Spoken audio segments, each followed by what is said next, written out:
A finite amount of opportunities that present themselves. A lot slower. And it's been a gift to stamp moments and memories. And I agree with all of that. Come down here, go all in on life. And finish it off, take the lesson. Kind of changes you. We start our own brew pub, and it was. Don't cut it. Don't you dare cut that.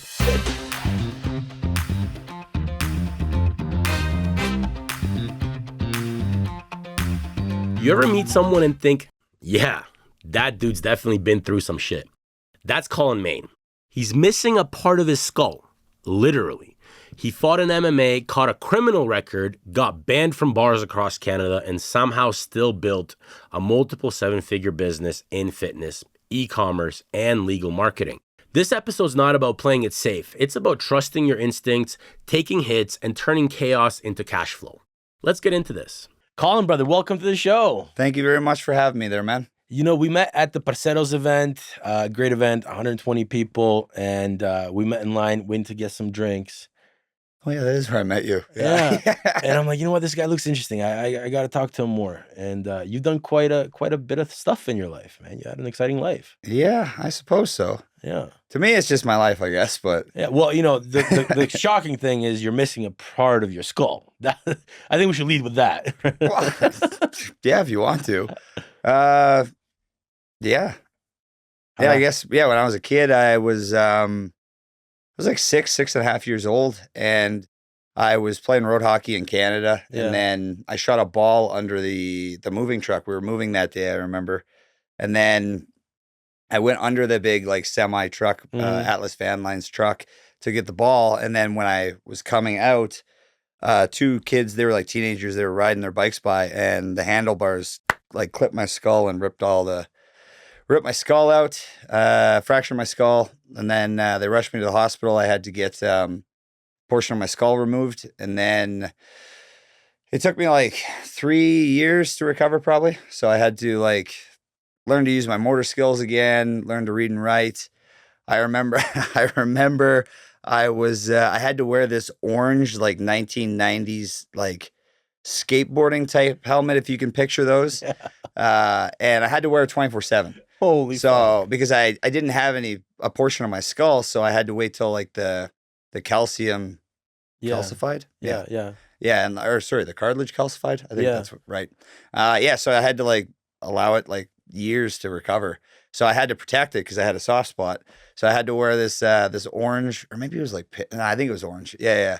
This orange like helmet 24/7. Fuck, dude. Yeah, so needless to say, when you're like a 10-year-old kid and you have to wear a bike helmet 24/7 to school, you're not the most popular kid. There's a lot of fucking stories about short bus and helmet, right? Oh my God, yeah. Dude, and like I have friends that like I've known since I was like that age, and I forget about it sometimes.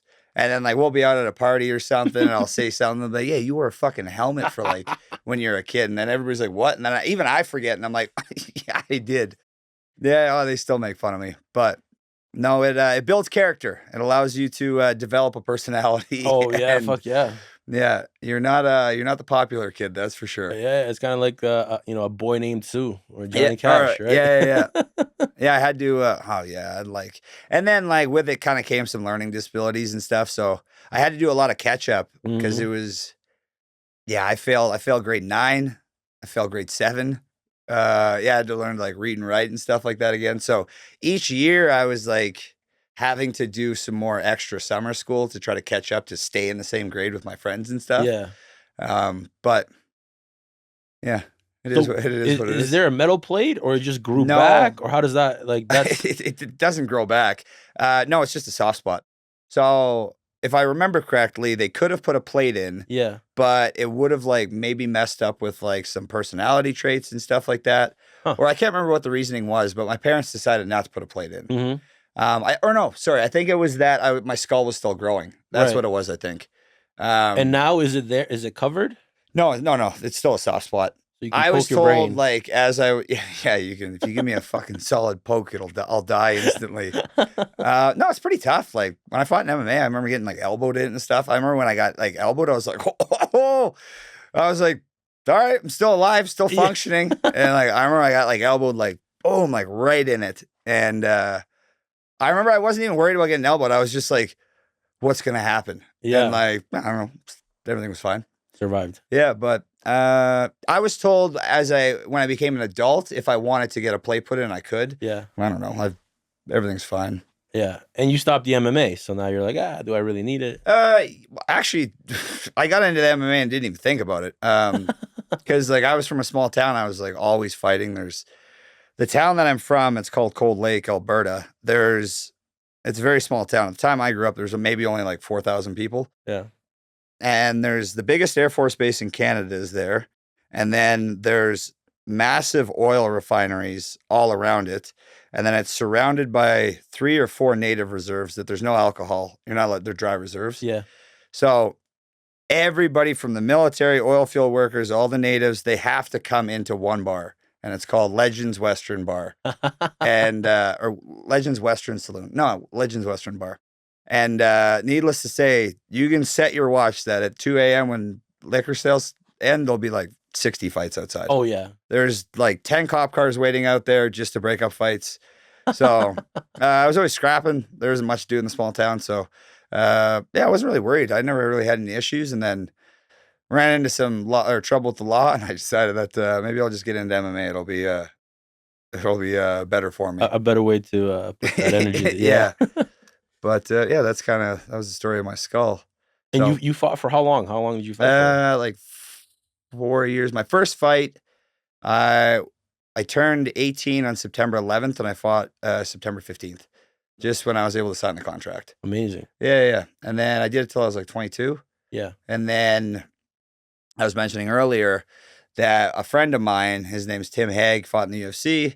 And I believe he was the first MMA fighter to die in Canada.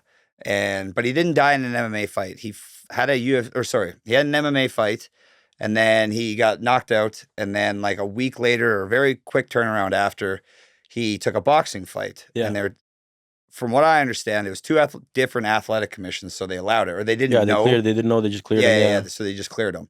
And then he suffered like some bad like brain damage in the fight, and then he ended up dying, I think on the way to the hospital. So, yeah, they ultimately changed some of the rules and regulations with MMA, because previous to it, you had to just get your blood work done and a doctor physical. Yeah.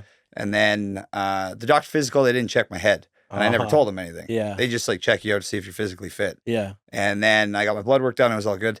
And then after he passed away, they made it so you had to have a CT scan before an MMA fight. Which is fucking great. It is good, yeah. Yeah. But it kind of hooped me because I'm missing a portion of my skull. So I didn't even bother trying to get one. I was like, I'm not fucking passing. So at the time, I was wanting something to do. I was still doing jiu-jitsu. I competed in a bunch of jiu-jitsu competitions. And then I wanted a goal. And I went through a bad breakup. And I wanted a goal to focus on. Yeah. Just to keep me out of trouble. I didn't really want to go like down the path of just getting drunk and fucking partying and stuff like that. Yeah. So I was like, all right, if I have a goal, it'll keep me focused, keep me out of trouble. So I always kind of look back, because that shitty breakup that I had with that girl, she was awesome. She was like cool, super cool chick. She was a little crazy, and she ended up cheating on me. And I was like, oh, I was devastated. It broke my heart. Yeah. And yeah, so I was like, well, if I have a goal, like I want to be responsible, and I just want to kind of focus on myself. So I had a friend that was a bikini competitor, and she's like, oh, there's a new division in the fitness industry, or the fitness competitions. It's called Men's Physique. This is like 2014, maybe the end of 2013, I think. I think I competed in 2014. And yeah, so I looked into that. I was like, this is cool. Gave me a goal. I didn't drink for a year, like trained twice a day, like focused on my nutrition, super healthy, did a ton of like personal development. And like that ultimately like kind of kickstarted an opening for me to have a better life. Yeah. In the sense that like one thing led to another, to another, to another. Yeah. Yeah. So I kind of look back and I'm like, it's a good rule of life that usually the shittiest situations or events that happen to you. Right. If you take the opportunity to look at it in the right manner, in hindsight, when you look back on it, it'll be a good thing. So, yeah, it leads to something else. Yeah, absolutely. So I got into the fitness industry, kind of got addicted to that. Did well in my first competition. I got like third place or something. Did another competition, did well. Got an opportunity to go compete at Canadian Nationals. Went and did that. I think I did like okay. I got like 7th or something like that, or 9th or something. And then I just kept competing. But at the same time, when I was doing that, I thought that Instagram was like a photo album. Yeah. Like it was an app that just held more storage for your photos. So I kept taking like selfies and stuff like that, and I was posting them to like just track it. And then I didn't understand that like I was growing a following. I didn't know what it like meant, because like there's no other following apps that I had. So I didn't understand, like I knew that you had friends on Facebook, but I didn't know like what a following was. Yeah. So before I realized it, I had like 30,000 followers or something like that on social media. And you were just consistent. So they're like, oh, look at this guy. Every day. I was just me at the gym every day, like doing cardio, working out, like posting shirtless selfies and stuff like that. And then I remember I started seeing another girl. This is like 2 years later. And I started seeing another girl, and she's like, oh, I do online training. And I was like, what's that? And she's like, well, I just like basically make nutrition and training programs. And then I was like, oh, you don't like see the people? And she's like, no, I just like send them out to them. And that's that. I'm like, oh, fuck. I'm like, that's pretty cool. Wow. And so I kind of started getting into that. And she's like, yeah, like just start an Instagram account and like build up a following. And I was like, oh, I already have this thing. And she had like 10,000 followers, and she told me how much money she was making. I was like, oh shit, like that's pretty good money. And I think I had like 40,000 followers at this point or something. She's like, how do you have 40,000 followers? I'm like, I don't fucking know. I'm like, you just keep posting stuff. And like, what is that good? She's like, yeah, that's like 40,000 people that you can market to. And then I kind of started like realizing the business model behind like social media. Yeah. And I was like, oh shit. And I was welding at the time. I welded for like 7 years. I was doing pipe welding up in northern Alberta, like going to like oil field camps and stuff. Yep. I'd stay there for 2 weeks to 35 days, and then you get some days off, and that's kind of what I was doing. But it ended up, I started doing that online as like a side hustle, and then I started making like as much money as I was making in the oil field, except for the oil field, fucking terrible. I was working like 14 hours a day in negative 45, 50 Celsius weather. For like, terrible. So it got to a point where I was like, fuck this. And then I got rid of my welding truck, my tools, like everything, just like quit. I did like my last rotation. I was like, this is my last one. Quit. And then packed up all my bags. I remember I drove home from Fort McMurray, Alberta, got back to Edmonton where my apartment was, grabbed all my stuff, put it in garbage bags. And I was like, I'm getting the fuck out of here. I'm going to Ontario, because that's where the girl was. I was kind of seeing her like long distance. Yeah. So it was like a 4,500 kilometer drive. Yeah, it's fucking crazy. Oh yeah, I remember I drove just nonstop straight, like 37 hours straight. Got there, rolled in at like 4 a.m, and I didn't really plan it very well. When I left, I had $1,100 in my bank account, and then when I got there, I had $300 in my bank account because I spent like $800 on gas.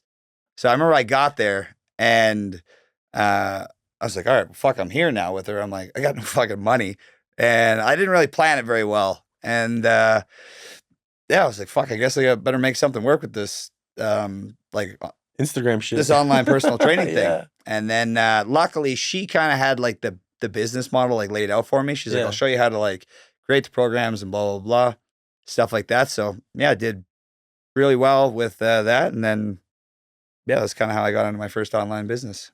Wow, dude. Yeah. What a journey, man. So that's kind of like an accidental. You kind of like fell into it. You didn't really go in with any intention for that, but it kind of got taken care of by itself. Yeah, like that's kind of how my whole life works. I think it's how everybody's life works. Yeah, you just got to see it. You got to see it for what it is. Yeah. I think that there's a finite amount of opportunities that present themselves to you in your lifetime, and whether you take them or not is kind of dictates your success. Absolutely agree. Yeah, Absolutely I've always just been like under the impression that I'm kind of like a fuck it, let's do it and we'll see what happens. If it doesn't work, it doesn't work. Yeah. I'll get a cool story out of it. And if it does, who knows where it'll lead you. And that's kind of led me to where I am now. Man, I was I think about 23 years old. I was in this business seminar, and my my now mentor, one of the biggest business coaches that I have, he said everybody gets 5 major stories, defining stories in their life. I like that. And that's all you get. Now, the good thing about it is if you keep getting better stories, it replaces the other ones because now it's not so bad, right? Like you might not mention that the missing a part of your skull is a major story to you anymore after what you've gone through and what you've lived and what you've done. Yeah. But when you were 10 years old, it's like the most fucking traumatic thing. You're fuck, I gotta wear this helmet. This is bullshit. Fuck. Yeah, that's you true. know, so you kind of like, you can overwrite it, but you get about 5 at any given time. Someone asks, like, how'd you get here? How'd you get to where you are? There's probably 5 events that were either super traumatic or a great opportunity or something happened that exploded you to the next level, or sometimes the reverse. You go all the way fucking down. Yeah. I also think it's just like trusting your instincts, because every major decision I've ever made, it just kind of felt like a good thing to me. Yeah. Like I didn't know anything about it, but I'm like, fuck it. We'll see what happens. But it felt kind of right. Like I didn't feel bad about it. Mm-hmm. Like I was excited to go after the opportunity. Yeah. And I think that if people don't trust their instincts, they might suppress that and miss out on an opportunity. Very true. I agree completely. Yeah. Now, speaking of all the great things, let's take a turn to the dark side. What was your darkest moment? Darkest moment? I would say a confusing time. It wasn't dark. I was dating a woman, and we were together for like 3.5 years, and then nothing was bad. Like we had a relationship, and no, this isn't even fucking dark either. It's just life. I don't know. I remember getting in a bar fight. Yeah, okay, maybe that. Yeah, I got in a bar fight, and that was the criminal record I was telling you about when I was like 22. Yeah, because I thought it fucking destroyed my whole life. But it actually ended up turning out to be like, years later, I could see that it was the best thing that ever happened to me. Yeah. Yeah, so I was in Bonnyville, Alberta, which is a town just outside of my small town. It's like 35 minutes away, 45 kilometers away. And I was there. I was dating a girl named Desiree. She was super tiny. She was like 5 feet tall, like 100 pounds. And she had never met any of my friends or anything like that. And they had come to visit. And it was just kind of the first time, I'd been with her for like 1.5 years.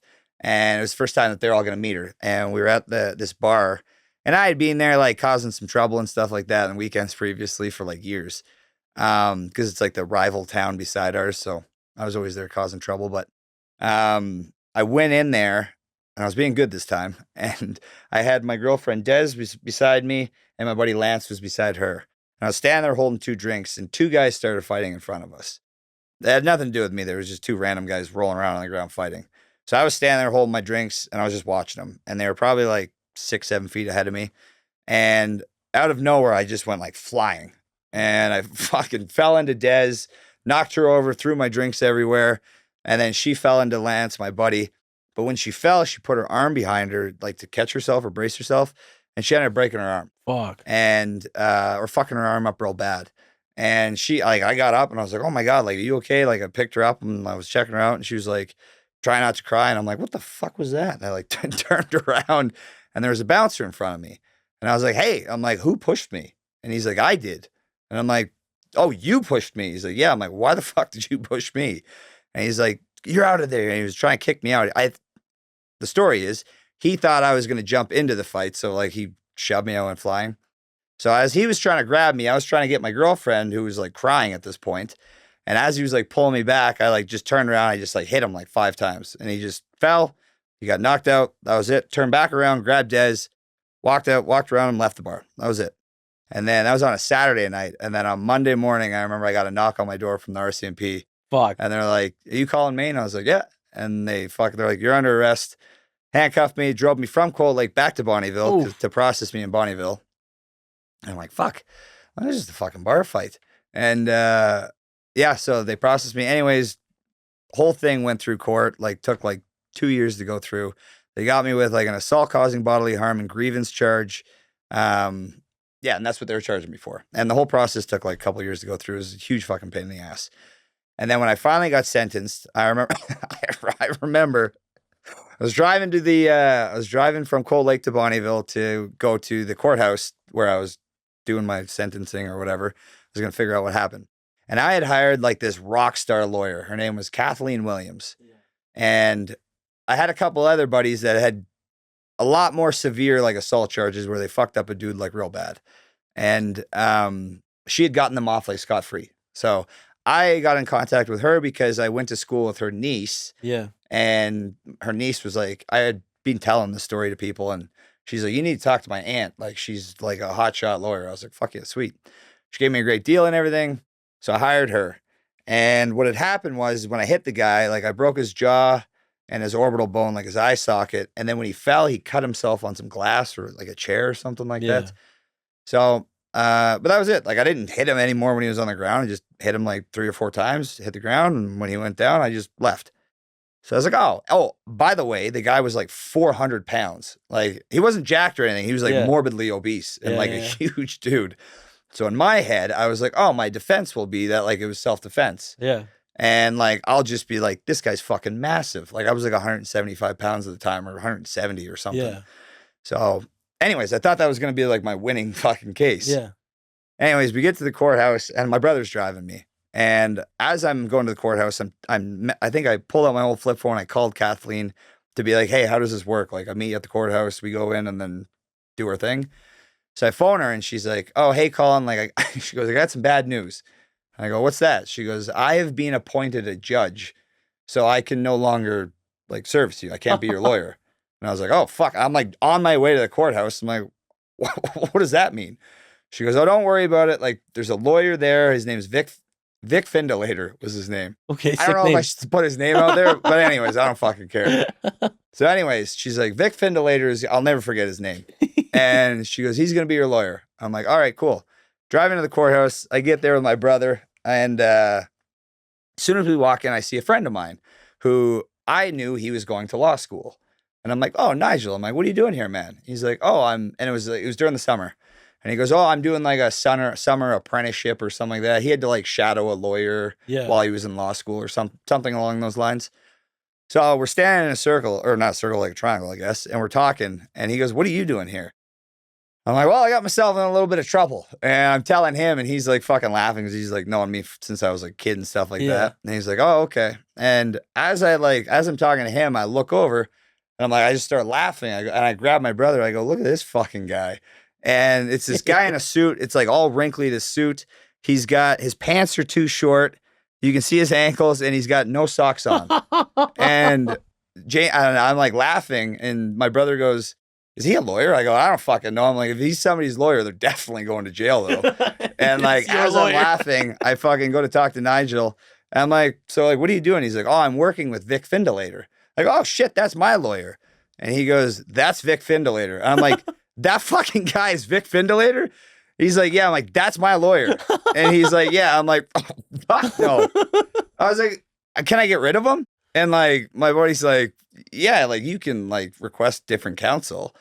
And I was like, I'm not fucking using this guy. Like he can't even dress himself. And like, he's not even wearing socks and his fucking suit's wrinkly. So my brother's dying laughing. He's like, oh, you're definitely going to jail. Yeah. And I was like, oh, fuck. So I got rid of him and I ended up getting another girl. I did the court thing, but it got pushed back again or something like that. I don't really remember. And then I got another girl. And anyways, I get into the court. I'm like, all right, here we go. Like she seems like she's squared away. She's good to go. Get into the courtroom. And then the guy's name is Brian Hessen.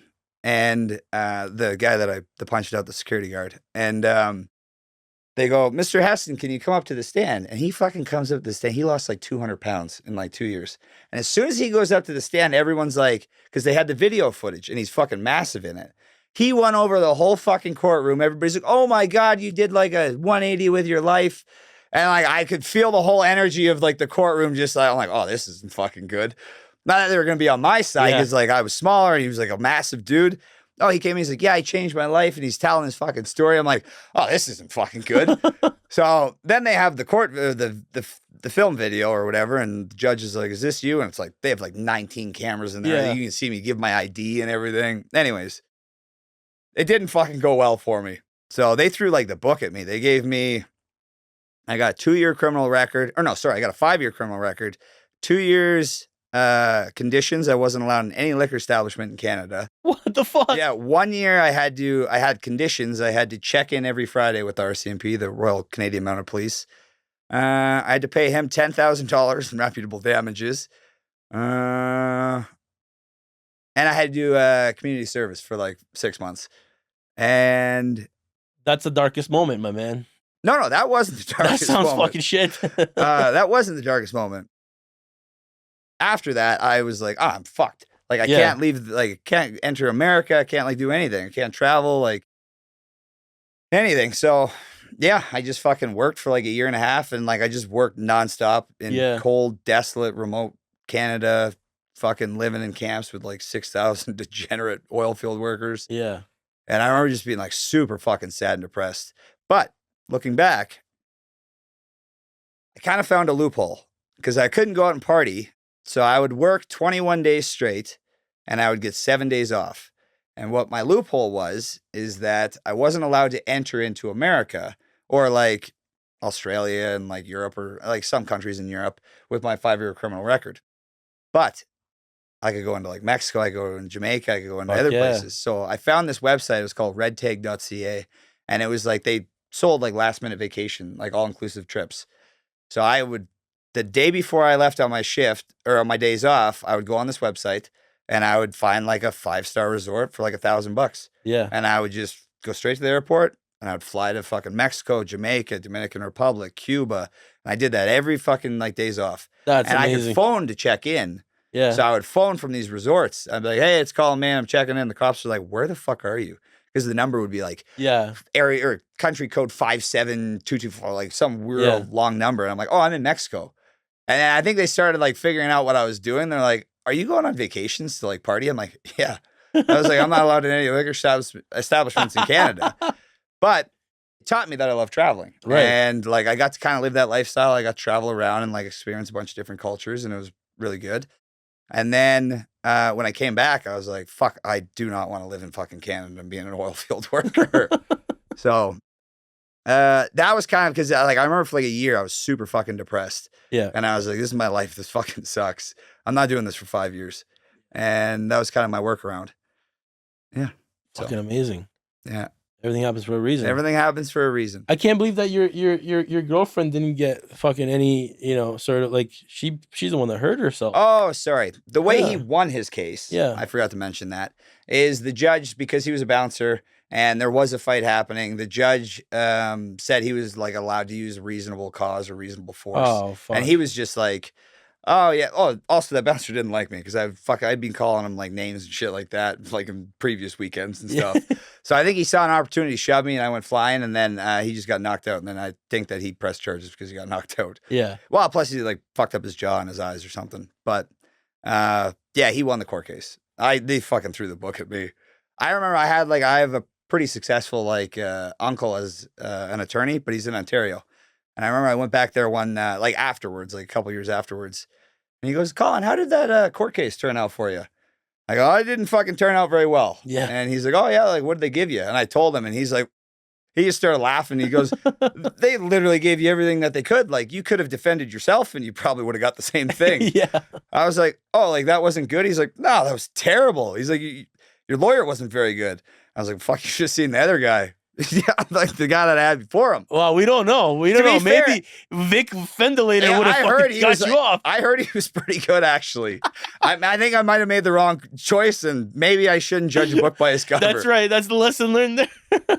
Yeah, because I asked around about him, and other people were like, no, he's like a pretty good attorney. I was like, well, fucking, he didn't show up that day for me. And but maybe I made the wrong decision. But anyways, everything happens for a reason. Yeah. And that led me down the path, and it took me a few years to realize like I wouldn't be where I am today had that not have happened. Yeah. So Dude, I love it. And this just goes to show, sometimes it's not what you know, it's who you know.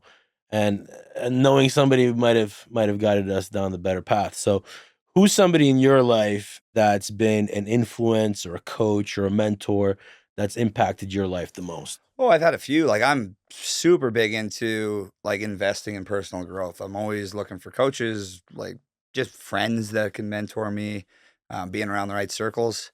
When I was in the oil field, I always give him a shout out. He was, I apprenticed under him.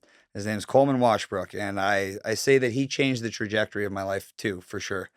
Because when I was in the oil field, like everyone in the oil field is just like the same mindset. Like I'm going to work X amount of hours, make X amount of dollars. Then I'm going to buy the house, the big cars, the boat, the quads, the sleds, blah, blah. They go into debt. And then it's just a cycle where they stay into that. And I probably would have fell down that path.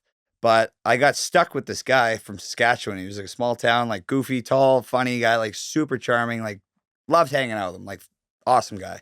And he was an ace welder, like unreal welder. And they put me with him. So I was stuck with him for 12 hours a day. And I worked with him for like 2 years. And he was super big into Tony Robbins. Oh, yeah. And I remember like Tony Robbins, Robert Kiyosaki, fucking any personal development. Like we would, when everybody else was in their crew trucks, like listening to music or watching videos on their phones, he was just listening to audiobooks like nonstop. This is before podcasts. And I was always like, oh my God, fucking like turn this off. Like I didn't want to listen to it. But it started like creeping into my subconscious. And then like, I was like, fuck, I'm like, this kind of makes sense. And the more you listen to like personal development stuff, like 12 hours a day, like for fucking 2 years, like I was like, fuck, it kind of reframed my mind. Yeah. And then that led me to take the opportunity and be like, you know what, fuck it. Like I'm going to invest in myself. And yeah, so I always attribute the start of that or the peak of my interest to personal development to him. So I always like to give him a shout out. Yeah, super successful. He owns a bunch of Airbnbs and stuff. And Amazing. yeah. Yeah, man. It always takes just that one person, you know. Like I felt the same. I kept going. Like my first business was like and I call it a 99% success. And the reason it was a 99% success is because I did absolutely everything right. Everything worked. It was all great. But the problem was it was a construction company and we used to do big commercial contracts. And I needed to partner with somebody that had an engineer stamp because that should cost $500,000. Young, I don't have that money. Yeah. I got to partner with somebody. And the guy said, yeah, you know, don't worry, I'll handle the business, you work. So I worked outside, then I worked in the shop, then we grew the manufacturing shop to like 6,000 square feet. Had like a total of like 32 employees. We're doing big deals. Toronto, Yorkdale Mall, we did that. Nice. That was our job. We did a huge facility, like 200,000 square foot warehouse in Mississauga, a whole bunch of stuff, like Sault Ste. Marie City Hall, Ottawa RCMP building, like notable like things. And I'm like, wow, this is fucking cool. I have a business. I'm doing it. I'm killing it. And when it came time to finally, go into the office and start learning like the AutoCAD, the sales, how do we get, jobs? How do we talk to GCs? I started getting into that. And like, I always gravitated more towards sales and getting new jobs. And when it finally came time to, because these jobs take 3-4 years, they were closing in. So we're collecting some money, buying some new machines, getting into huge debt with like German and Italy, like machinery, they give you like a capital lease, then, you pay like 200, 300, 500K. Then you pay it back whenever you can as you go on with your business. So when it came time to like look into the bank accounts and like, okay, how do the bank accounts work? Like, what is a corporation? Like, how the fuck does this all work? How do you invoice? How do you whatever? The partner actually had a fucking huge debt, which we didn't know at the time, to the Niagara Mafia.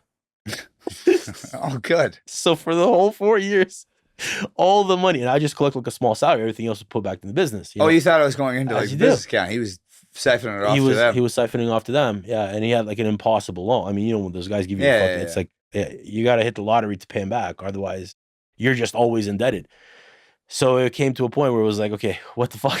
Like, it's 99% perfect, but the 1%. Yeah, the 1% fucking destroyed the whole business. The whole business. Yeah. So I did the best thing we could. We said, all right, cool. Here's what you're going to do. I'm going to give you the business. You're going to buy it from me for $0. And you're going to take over all of the debt, all the loan, all the responsibility for everything else. Because I saw, I'm like, well, there's no way we can ever we're not gonna pay these guys back. Dig out of this hole. And unless like they kill you, in which case I don't have a fucking stamp anymore. Like I'm just fucked either way. Yeah. So the best I could do is walk away scot-free. That was my university. I could just walk away scot-free. He's like, no, I'm not doing it. Nah. That's bullshit. You're not going to leave me in this alone. Then I'm like, bro, I didn't get you into this. I didn't get you into this. What are you talking about? We're in this together. We're not in anything together, my man. I'm not part of this. I don't know. And he was like, no, this is bullshit, And I said, look, if you don't do this, Niagara is 45 minutes away. I'm here right now. You sign, or one of us is going to fucking jail, and one of us is going in the fucking ground. And he was like, no. I'm like, I'm fucking serious. And like, I got a little bit like confrontational with him. And he was like, fine, fuck you. You're leaving me in this shit by myself, blah, blah. He signed him, bro. The business is yours. good luck. I'm out. Good luck with everything. Like, and I don't know what ended up happening. I know he died 2 years later. Tragic car accident. Yeah, something. But yeah, I mean, it was a shame because the dude was a brilliant man, like amazing memory. Like he can think of a detail on the west side of the building on the 17th floor and know exactly what needs to happen there. Like brilliant. And he just mismanaged relationships and money And his whole life. people in his whole life. Yeah. And then he fell in a pool. He got a stroke. He was at the bottom of the pool for like a minute before they dug him up. That fucked up his thing. Then he was on personality. So like it just just snowballed down. And it's crazy how that happens sometimes. But I feel like alcohol had a big part of it. Yeah. Because I look at somebody like when you see their nose is red. That's all red. Yeah. And the capillaries are just popping out. You're like, bro, I know what you're up to. Yeah. You've been boozing for a while, haven't you? that's a lot of booze. So it was unfortunate because that was like, one of my mentors in a way because he taught me a lot of stuff, but then he also taught me a lot of what not to do. Wow, it's still a learning lesson. It's still a learning lesson too. Yeah. So I would say, that was definitely part of one of my biggest mistakes, which then turned out to be a lesson. But what would you say in your life? What was your biggest mistake? For business? Oh, fucking. I had a business partner, and this is in like 2018, I think. Yeah. And it was right after I had left. So I had my marketing agency. So after I had my fitness, online fitness business, grew and scaled that to like, I wouldn't say, yeah, probably almost close to like, maybe not. I probably did like 4 or 5 million in like 7 years. I grew and scaled it really well. And then I kind of took those same principles that I was utilizing for the online fitness, like funnels, sales strategies, scaling systems, things like that. And then I met a friend that I was telling you about that was had a connection into a car dealership. Yeah. And I remember he was like, why don't you do what you're doing to get like generate leads and stuff, but do it for like the car dealership and we'll bring in online sales and you'll get a commission of any cars that are sold. And I was like, oh, fuck. I'm like, yeah, that kind of stuff. I was like, it's kind of no sweat off my back. Like I had the time to do it. And I was like, yeah, I'll give it a shot. Like, I don't know if it doesn't work. So did quite well with it. Got in with one of the car dealerships, BMW. Then I got in with Mercedes and Audi. And I was doing that. And I was like doing well with it. But I was kind of like nurturing a relationship with him too. And he was like, looking back, it all made sense. He was just like super focused. He's like, hey man, like I want to get out of the car dealership space. I want to be like an entrepreneur. I want to like start something and blah, blah, blah. I was like, yeah, dude, like, yeah, we could do something. And then he's like, we should do like business coaching. And I was like, yeah. And this is like 2017, 18. I think it was like 2018. I'm like, yeah, man, like it's kind of like a solid market. So we put together a course. We spent like months putting this together. Put it together. I get into business with him. We set up all the bank accounts. We go to like he got a lawyer. The lawyer comes in. We sign like the LLC agreements, everything like that. We get it set up, and I start marketing on social media because I had a large social media following, and we brought in like a lot of clients, and we were doing really well. I don't know, probably close to like $200,000. Yeah, in like a couple months. Yeah, and everything was going well, and then like one day, I go to get into the bank account and like I can't get into the business bank account. I'm like, oh fuck. I'm like, maybe I don't know the password. So try to get in there again. I was like, oh fuck, it's not working. So I text him like, hey dude, like I can't get into the business account. He's like, oh, like what are you doing right now? I'm like, oh, I'm at the gym, and he went to my gym. So he goes, oh, he's like, I'll be there in like a few minutes. He's like, I want to talk to you. I was like, oh, all right, cool, dude. Fucking, he's like, meet me at the Starbucks that's like right across the street from the gym. I'm like, all right, yeah, cool, man. Sitting in the Starbucks. I'm like, what do you want to drink? I get him a coffee. He comes in, and like basically he's like, hey, listen, man, I'm cutting you out of the business. And what? Yeah, and I was like, I didn't know what the fuck he was talking about. Like I was like, what? Like I was more shocked because we were making so much money. Yeah. And I was like, well, without me, like you don't know how to fucking market. You don't know how to brand. Like I run the sales. I'm the one bringing in all the money. Yeah. So I was like, what? And he's like, yeah, like, yeah. And he just basically was like fucking cutting you out. And like, he started like, oh, it was the weirdest fucking thing. And I was like, dude, I'm going to beat the fucking shit out of you like right now. And he's like, no, dude. And he started like crying in the Starbucks. What and he's like, dude, I love you, brother. And I didn't know what the fuck was happening. And like, it looked like we were a gay couple breaking up in a Starbucks. So I'm like, I'm like, what the fuck? I'm like, dude, I don't know what's happening right now. He's also like a big jacked bodybuilder, so super fucking weird. And I'm like, dude, like, what are you doing? He's like, yeah, like, I'm getting out of here. Dude, he fucking left his wife. He just dipped out and went to Brazil and like traveled around to Australia, like left his whole life. What and the fuck? fucking, I don't know what he's doing now. Like every once in a while he'll pop up, but I remember fucking like, it kind of left a bad taste in my mouth. I didn't really care about the money. I was just more like, dude, we could have made so much more. You could have fucked me like a year down the road, like when we had millions of dollars. Yeah, at least. Yeah, I was just like more shocked at how poorly he was doing it. Like, yeah. So I was like, fuck, whatever, dude. Like, it was only a couple months worth of work, and I don't know. So yeah, that was it. Checked all the paperwork. He hired the lawyer, and then the lawyer fucking set it up. So he had all the shares in the LLC. When we went to the bank, he set up the bank account. I just signed as like a co-signer. So when he changed the password, they didn't need my permission to change the password. He just locked me out of the account. Wow. Yeah. So kind of left a bad taste in my mouth with that business. So, which right around that time, opportunity came knocking, and I met a girl who she was like, hey, what are you doing? And I was like, well, I just got fucked on this business that I had. I'm kind of not doing anything right now. I was like, I went back, I was doing the personal training thing. I was just making money on doing that. Like I knew how to do it. Yeah. And then she's like, hey, I'm kind of working on something. I think you'd be like a great addition to like what I want to build. I'm like, oh, like, what is it? And she's like, I'm essentially, I'm acquiring mass torts. A mass tort is like a class action lawsuit, but as opposed to like, say, 1,000 people coming together to sue like Pfizer or something, that's a class action. It'd be the same 1,000 people, but they're individually suing Pfizer. So it fucking costs them a hell of a lot more money. And she's like, I'm acquiring mass torts and I'm selling them to law firms and attorneys, and I'm running their branding and their social media. Wow. And I was like, oh, fuck. And I'm like, well, I'm not a fucking, I'm a fucking criminal. Like, I'm like, well, what do you want me to do? And she's like, no, you don't have to be a lawyer. You can do this in America. She's like, in Canada, you can't do it. You have to be an attorney, and you have to be like a bar licensed attorney to acquire these cases and sell them. In America, it's like the wild, wild west. Yeah, Anybody course, can acquire these cases.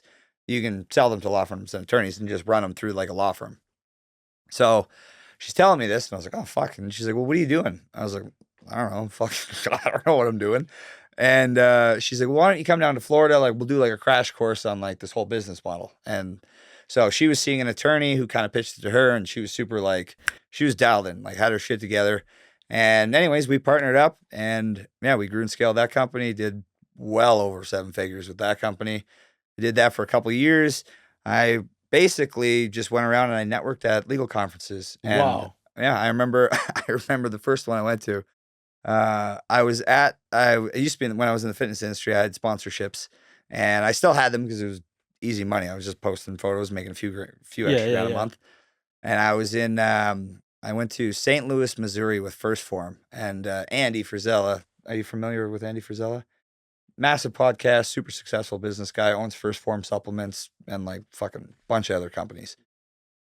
So he was having a big like event, like a influencer event type thing. So I was there, and I was just like fucking partying and shooting content and stuff like that, having a good time. And she phones me, my business partner, and she's like, hey, can you get to New Orleans? I can't make this event, and like I want you to attend this legal event. And I was like, I don't fucking know like I don't know how to talk to lawyers. Like, I'm like, I'll go if you just want like somebody there. She's like, yeah, it's super easy. Just go there, just make friends and make connections, and then we'll close them on the back end type thing. Yeah. I'm like, well, fuck, all right.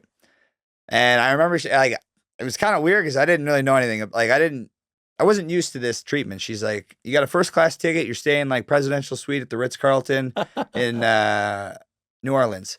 And I'm like, fuck, I'm like, no, we're not fucking paying for that. I'm like a hillbilly from like fucking Northern Canada. I'm like, I don't need first class ticket. I'm like, I don't need the fucking presidential suite. She's like, no, just do it. And I'm like, no, I'm arguing with her. She's like, I already paid for it. You just fucking get on the plane. You're like, everything's all set up. I'm like, all right, whatever, get on the plane, fucking fly there. And I get there and I'm like, why are we paying for all this? Like, it was tens of thousands of dollars for it.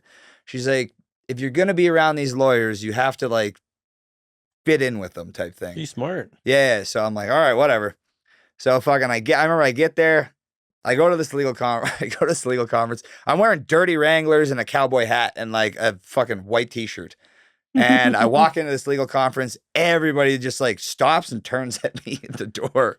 They're all in like thousands and like $4,000 suits and stuff. And I had a placard, like a lanyard, like saying I was allowed to be there type thing. So I'm fucking walking around and I'm like, oh, this is like a legal conference, huh? And everybody keeps coming up to me. They're like, what do you do? I'm like, oh, I work with Left Side International. Like we do like case management and like we're doing mass torts and blah, blah. We do social media marketing, blah, blah. And they're like, oh. And they're like, you're a lawyer? I'm like, no, I'm not a fucking lawyer. And they're like, oh, okay.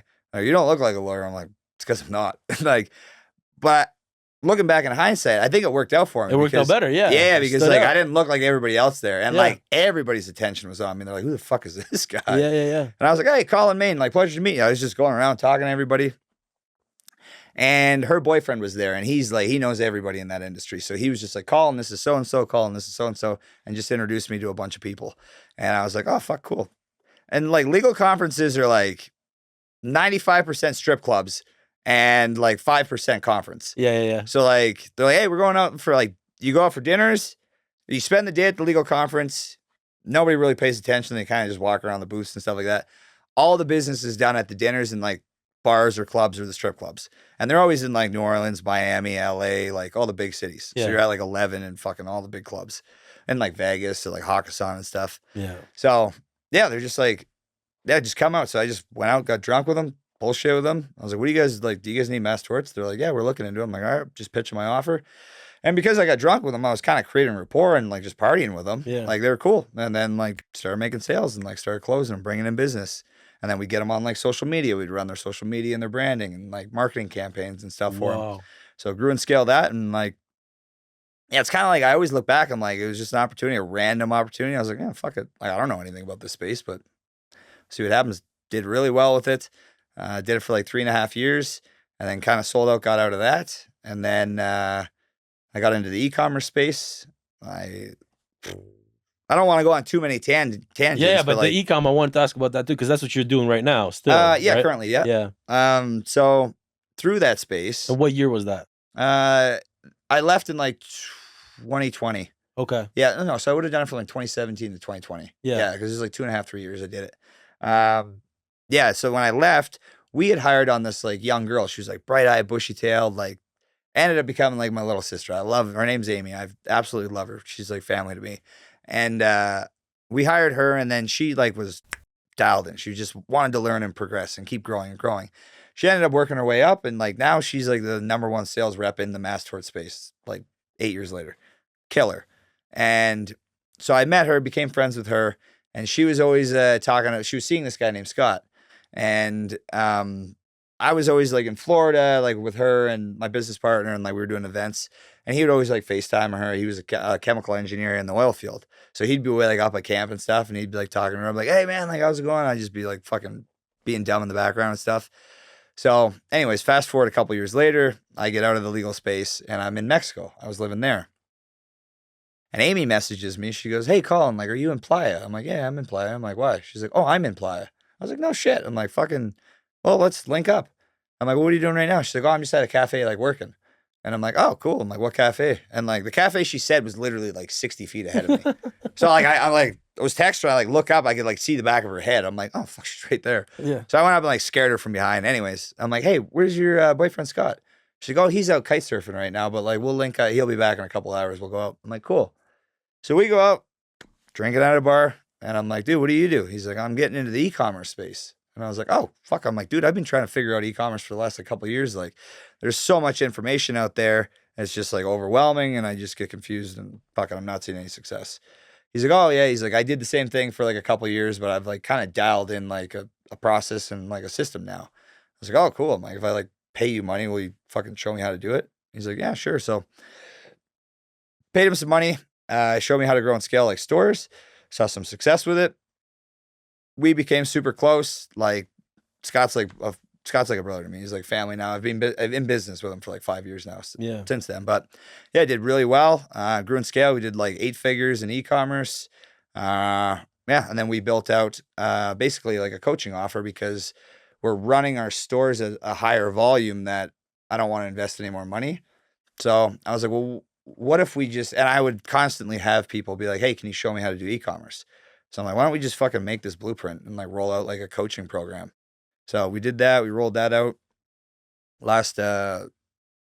in January. We rolled that out. Yeah. So now I just run my stores. I got multiple stores. And then, yeah, we do like a 3PL, third party logistics center. And then we got our coaching program too for the e-commerce. So if like anyone wants to, essentially our offer is as long as you just lean on us and allow us to coach you and guide you, we'll get you to $10,000 in sales within 120 days. And then kind of when you're doing that volume, you know the process, and then you just grow and scale from there yourself. So it's like an easy way for people to get their foot in the door into the e-commerce. I wish I had that. Like when I was trying to get into it, like I could just pay somebody like X amount of money and be like, hey, show me how to do this. Yeah. And like there's a guarantee, like we have a guarantee. As long as you show up, we'll work with you until you get to 10K, and then you're on your own type thing. Or you can continue to use our coaching if you want. Yeah, so that's kind of what our offer is now. And now we're in 2025. So would you say, because I know a lot of people killed it like early days. What would you say is happening now in the e-commerce space? Is it saturated? Is it competitive? Is it like it's what's not happening? Fucking saturated. I always laugh when people are like, "Oh, it's saturated now." Amazon does $1.5 billion a day. It's not saturated. It's only growing. So like to say that's like ridiculous. There might be different so the way e-commerce kind of works is like I always say there's multiple ways to skin a cat. Right. Like you could do like white labeling. You could do like, well, drop shipping is not really even allowed anymore on Amazon, but in e-commerce, you could do drop shipping, you could do white labeling, you could do Amazon FBA, which is fulfilled by Amazon. You could do Amazon FBM, which is fulfilled by merchant. Like there's multiple ways to the finish line with e-commerce. So, and that's also why when you're trying to figure it out, oftentimes people will take information from one pathway and then try to apply it to another, and it doesn't work. And then like it gets confusing because you're listening to different contradicting strategies. Right. So as long as you stick on like one path and you know how to follow that path, you'll see success. Especially if you have softwares like Keepa, Seller Amp, Jungle Scout, stuff like that are all data analytics. They'll tell you what an item is selling for, like what the wholesale cost of it is, like everything. It does all the work for you essentially. Well, I shouldn't say that. You still have to do product research and utilize those softwares, which is like something that we teach in our program. But yeah, like, no, it's not oversaturated. But yeah, it just keeps growing every year. Amazon's growing every year. Yeah. And e-commerce is just growing in general. E-commerce is any electronic goods like sold. It could be like eBay, Walmart, Target, like anything. Yeah. TikTok shop, yeah. So how I wanted to ask you this because you've done this a number of times. So how important is it to actually have a coaching program alongside whatever business you're doing? Oh, sorry. I thought you were going to say coaching mentor. Coaching mentor, absolutely. We Oh, both agree on that. Yeah. I always laugh at people that are like, oh, you hired a mentor? I'm like, dude, fuck. Anybody that makes fun of hiring a coach or a mentor has never hired a coach or a mentor. Yeah. Because if you do your due diligence to do some research, and when you get one, it is a fucking game changer. I will always pay for it. Like I've paid hundreds of thousands of dollars for the Tony Robbins Platinum membership to be a part of that. Learned a ton from that. Like networking events, like conferences, huge. like anyone that makes fun of, like they're like, oh, it's a scam. Like I'm sure there are some scams out there, but if you do your due diligence and like you do some background research on an individual, like you just sound retarded by like saying that, because you're hiring a coach or a mentor, you're just paying somebody to expedite your success and to give you like guidance and help. And also another added benefit of any time you hire like a coach or you get involved in a program, like is the networking. The network is huge. Yeah. That's huge. Like I would say like in say the Tony Robbins Platinum membership, I learned a lot of valuable information, but a lot of the value that I made, like a lot of money I made, was from networking with all the individuals that were in there. Absolutely. Yeah. So to answer that question, yeah, I think it's super important. And I always like laugh when people are like, oh, you're going to hire a business coach or a mentor? I'm like, yeah. Like, of course. You've obviously never hired one because you wouldn't make fun of it. If like, it doesn't make any sense. Yeah. But having a coaching offer, I like them because I'm just sharing my information. It just adds another revenue stream. Like I'm already running my stores and like they're doing great. It's just an additional revenue stream. I don't mind teaching other people how to generate income and online. And also like I get to talk to them. I'm on weekly coaching calls with everybody. I get to see their success, how happy they are about making their sales. They hit like $2,000, $3,000, $5,000. Like it's just, you get to like connect with people. And that's kind of where I get enjoyment. And like right now we're rolling out a business offer, and we're going to be doing like a remote revenue scaling program. So any business that wants to generate income and utilize sales funnels, scaling systems, marketing strategies, building a brand, creating your offer, anything like that, we're rolling that out here in the next like week or two. We brought in 3 clients currently, and yeah, we had a fitness trainer. We got him. He was doing $1,700 was his best month. And then within the first week, we got him to $4,000. So yeah, so we did like $4,000 in his first week. He's fucking killing it now. His name's Mac. Shout out to him. Oh, Canadian boys from Ottawa. And then we got another Canadian guy. We got a young kid named Connor. He had a landscaping business. He was doing like 1K. Within his first month, we got him 10K. And we have a woman named Courtney, she's awesome. She's from Arizona. She's a PA, like a physician's assistant. She does like hormone therapy and nutrition and like blood work and stuff like that. And she's killing it. So yeah, we kind of brought on like 3 people as like a beta testers because I wanted to have like really good success for them to launch them for testimonials as like proof of concept. So yeah, we're going to be rolling that out too. So we're going to have the 2 offers. Well, me and Scott, my business partner. No, that's awesome. So what would you say? So basically, let's say if we package it together, right? They got to pay you some money to teach them how to do it. And then they got to invest some of their own money in to get it going. What's about something that they need to get started? For e-commerce? Yeah. Like a healthy budget for product would be, I always say $500 to $1,000. That's it? Yeah. Because $500 to $1,000, that'll get like your LLC, your paperwork, and your applications and stuff like that. It'll pay for like the software subscriptions, which are like $19.99 a month. Yeah. So that's like 40 because we usually show people to utilize 2 of those softwares. Yeah. So it's like $40. And then like $500 worth of like product is a great starting point. Wow. Because what you're wanting to do is find like 1 to 3 like good products that are selling. Yeah. And it's kind of like a walk before you run type thing. So you're basically just building the foundation and nurturing your store that you're going to create on Amazon to get more reviews, more sales, and it just looks better for the algorithm on Amazon because then you can start scaling at a faster pace.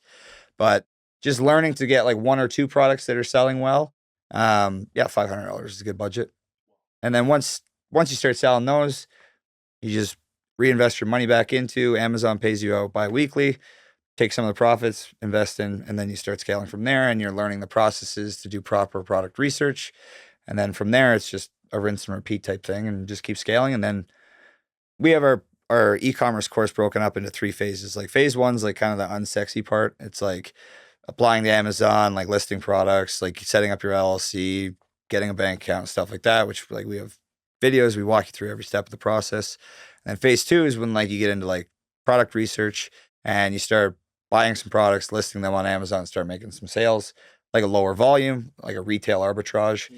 And then phase 3 is like once you're starting to make like $3,000 to $5,000 or a few $1,000s in sales. All right, you got the process, you're understanding it. We're going to ramp it up to like a wholesaling volume. Okay. And then from there is where you start breaking into 10K plus. And then once you're breaking 10K, you don't really need us too much. Like, you know the system, you can scale it on your own accord. Yeah. Can you make any mistakes along the way? Is there anything as like trying to do it too fast, or a lot of times it's people just thinking they can throw a bunch of money at something, and then there's like ungating processes, and ungating is essentially being allowed permission to sell an item. Mm-hmm. So there's different criteria, but like a more common one would be like maybe you have to buy 10 items of this product in order to be ungated. Maybe you can't even get ungated, but you can still buy that product. Mm-hmm. So sometimes you might buy 100 items of that, and then you find out that you're not ungated, and now you fucking can't sell it on Amazon because you have to be ungated in order to sell it or to register it and place it on Amazon to sell. So like, there's a lot of mistakes that I made that if I wish that I had like an e-commerce course, because I would have fucking paid like $10,000 to not make those mistakes. Yeah. But there's lots of mistakes. You can make like clerical errors just with applications, and then they deny them and you can't figure out why. And it could just be something as simple as like you put a period instead of a comma. Wow. Like on something, and they just denied it because Amazon's algorithm didn't approve it. Wow. Like just little things like that, like oversights. So that's like we have like a 24-hour support group a 24-hour question like support group in our community there's myself, Scott. We're constantly answering questions in there just to make sure everybody's like getting fulfilled or seeing success. If they run into any roadblocks, we're like, just do this, blah, blah, blah. Do our weekly coaching calls. Everybody jumps on, they ask questions, they share their products. We review them, overlook to see if it's good. And then we're like, yeah, go ahead, send it. Amazing. But yeah, so just being on top of like all the like people and the clients and their students like needs. No, nobody's run into any major problems unless they like ungating is the one that they do. But like, we're like, hey, did you watch the video and like listen to what we were saying? They're like, yeah, but I thought like I could cut a corner. I'm like, no, dude, literally listen to everything that we say. And we're like, but luckily, like they were in an early stage. So like they only fucked up on like $100 or $150 or something like that. But yeah, no, the biggest thing is just having a blueprint to it. And it's not like rocket science. Once you've like, I've done it for the last 5.5 years. So yeah. It's not crazy difficult. When you're getting into it, like it can be overwhelming and like confusing. Yeah. Because I was there myself as well. No, but you got to pay to play, and you can either learn yourself or you can learn from someone else. Oh, absolutely. Even like I paid Scott the way like it because goes. he knew what he was doing. I was like, dude, I'll fucking pay you to show me how to do this. And then it And you never know where you expedited can my go. success. Yeah, absolutely. 100%. I never would have figured it out myself. Yeah. I would have just gave up. Yeah. Awesome, brother. Let's get into the rapid fire round. I'm gonna shoot a bunch of questions at you. All right. What's a book that changed your life? Ooh, How to Win Friends and Influence People. Dale Okay. Carnegie. Yes, sir. I always recommend it. Amazing. I love that. That one, Rich Dad Poor Dad, was a good one. Yeah. Another good one was what's it called? I always mess up the title. Joe Dispenza's book. Joseph Spencer's book. I always mix up the title. It's like Breaking the Power. I don't even fucking remember. I just read it like 4 months ago. It was really good. Yeah. I went through a breakup Yeah. and I was trying to like, it was a really good like psychological and personal development Yeah. book. So the other Yeah. ones were more like business kind of, or like, I guess there was personal development too, but I kind of like with like the other two that I mentioned, I was focused on like business development and like personal development for business. Yeah. I remember, what the fuck is it called? I don't know. Anyways, we'll find it. It's really we'll good. Find it. We'll put it up. Yeah. But yeah, like I was going through a breakup and I was kind of confused on like just trying to figure things out. So it's a really good book in that sense. So those 3 books. I can't even remember the name, but yeah, those 3. Those 3. Yeah. We'll get them. Biggest red flag in a person. Ooh, in a person? I don't know if I want to say my test, but it's not really a test. It's just something I observe in people. I like to listen to hear how other people talk about other people when they're not around. Or I like to see how they act when people aren't watching. Little things, like if you're golfing and you catch them fucking cheating, like in golfing, like they're probably going to cheat in business. Or like just even like partners that cheat on their girlfriends and stuff like that. I'm like, if you're going to cheat on your fucking girlfriend, she's sucking your dick. You're going to definitely fuck me over. Like, I'm not sucking your dick. Like, you're going to fucking steal money or something from me. Yeah. So, just characteristic traits that people have. Yeah. Which is also a good barometer of like, if you want to be around certain people. Oh, for sure. Yeah. Absolutely. Best money you ever spent? Ooh, best money. I'd say either like business investments, like mentorships, coaches, or traveling. Nice. Traveling. Yeah. I don't really buy it. I'm not like a fancy materialistic dude. Yeah. I didn't grow up with a lot of money. Like single mom, raised a couple boys. So I've never really had an attachment. Even like if I got X amount of money in my bank account, like I just try to fucking spend it on personal development or traveling. Nice. So I would say those 2. Yeah. And what's one belief you've changed your mind on recently? One belief that you've changed your mind on recently. That's a good question. Probably understanding that people can change if they want to. I used to be under the mindset that like, this is how somebody is, like this is how they act, but people can change and like grow and progress. Like I had a friend that I kind of fell off with like a few years ago and then like didn't really talk to him for like 4 or 5 years. And then he kind of came back and he's like, hey man, like I know I messed up like in this way and this way. He's just kind of a shittier friend. And I was like, yeah, I don't have any time for him. But yeah, people, he seemed to do his changing. He went through a bad divorce. I think he did a lot of personal development and growth. And so I was like, okay, yeah. And like, yeah, now we have good connection. So That was kind of maybe a belief I changed. Because before I was like, nah, like if somebody fucking made a mistake. Yeah, they are who they are. And that's they are who they are. Yeah. But like people make mistakes. You don't know what everybody's going through. So just understanding that. People can change. And like also like your perception of a situation is very different than maybe another person's. Like everyone is the hero in their own story. So they think that they're right and what they're doing is correct. Yeah. And like I've been I've fallen casualty to that as well. Like where I'm like, no, I was doing the right thing. And like everybody's like, no, you fucked up. Like that was not the right thing. But in my head it was the right thing or the right decision to make. So just understanding that everybody's got their own life and things that they're going on to or living and going through and their personal perspective on things. So I love it. That makes sense, man.